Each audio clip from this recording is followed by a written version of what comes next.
ఇంకొక కలెక్టర్ ఉన్నాడు ఇక్కడ. మీ కలెక్టర్ పేరేమిటి? శరత్ కుమార్. శరత్ అంటున్నాం, మీ ఫ్రెండా?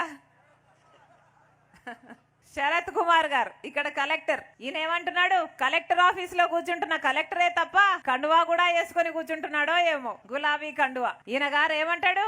కేసీఆర్ గారిని అంబేద్కర్ అని పొగిడాడు. అయ్యా, నీకు కేసీఆర్ గారు ఏ యాంగిల్లో అంబేద్కర్ లాగా కనిపిస్తున్నారు అని అడుగుతున్నాం. ఎందుకు అంబేద్కర్ లాగా పోలుస్తున్నారు అని అడుగుతున్నాం. రాజ్యాంగాన్ని అవమానించి, అసలు రాజ్యాంగం రాసిన అంబేద్కర్ గారిని అవమానించి ఆ రాజ్యాంగాన్నే మార్చాలనుకున్నాడు కదా కేసీఆర్ గారు. మరి అలాంటి వాడు నీకు అంబేద్కర్ ఎలా కనిపించాడు శరత్ కుమార్ గారు అని అడుగుతున్నాం. రాజశేఖర్ రెడ్డి గారు ప్రాణహిత చేవెళ్ల ప్రాజెక్టుకు అంబేద్కర్ గారి పేరు పెడితే ఆ పేరునే తొలగించి రీడిజైనింగ్ పేరుతో కాళేశ్వరం అని పెట్టాడే. మరి అంబేద్కర్ గారిని అంతగా అవమానించిన కేసీఆర్ నీకు అంబేద్కర్ లాగా ఎలా కనిపించాడయ్యా అని అడుగుతున్నాం. నేరెళ్లలో ఎంతమంది దళితుల మీద దాడి చేస్తే ఇసుక మాఫియా చేయొద్దండి అని వాళ్ళు అనలేదు. మీ ఇసుక లారీల కింద మా బిడ్డలు చచ్చిపోతున్నారు అని అడిగినందుకు 3rd డిగ్రీ ప్రయోగించాడే కేసీఆర్ గారు. మరి అందుకు అంబేద్కర్ లాగా కనిపించాడా కేసీఆర్ గారు? మరి అమ్మ అని ఒక దళితురాల్ని జైల్లోనే పెట్టి చంపేశారే, మరి అందుకు కనిపించాడా కేసీఆర్ గారు అంబేద్కర్ లాగా? అసలు దళితుల భూములు ఉంచుతున్నారా? ఎక్కడ ఏ అవసరం ఉన్నా దళితుల భూములే గుంజుకుంటున్నారు కదా. పల్లె ప్రకృతికైనా లేకపోతే శ్మశానాలకైనా కలెక్టరేట్ ఆఫీస్ కైనా దేనికైనా దళితుల భూములనే గుంజుకుంటున్నారే. మరి కేసీఆర్ గారు మీకు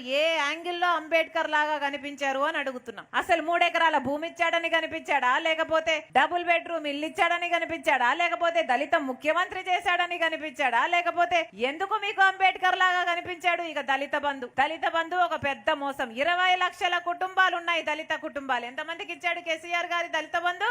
కనీసం 20,000 మందికి ఇస్తాడా? కనీసం 2 లక్షల మందికి ఇస్తాడా? ఎంతమందికి ఇస్తాడు? ఇచ్చేది లేదు, సచ్చేది లేదు. ఇచ్చేది మాటే కదా, పెట్టేది టోపీయే కదా అన్నట్టు చెప్పుకుంటూ పోతున్నాడే కేసీఆర్ గారు. హాయ్ ఫ్రెండ్స్, మా టుడే టుమారో యూట్యూబ్ ఛానల్ చూస్తున్నందుకు చాలా థ్యాంక్స్.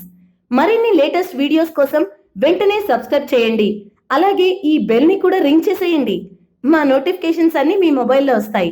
అలాగే మా వీడియోస్ మీకు నచ్చితే లైక్ చేయండి, షేర్ చేయండి, నచ్చకపోతే కామెంట్ చేయండి.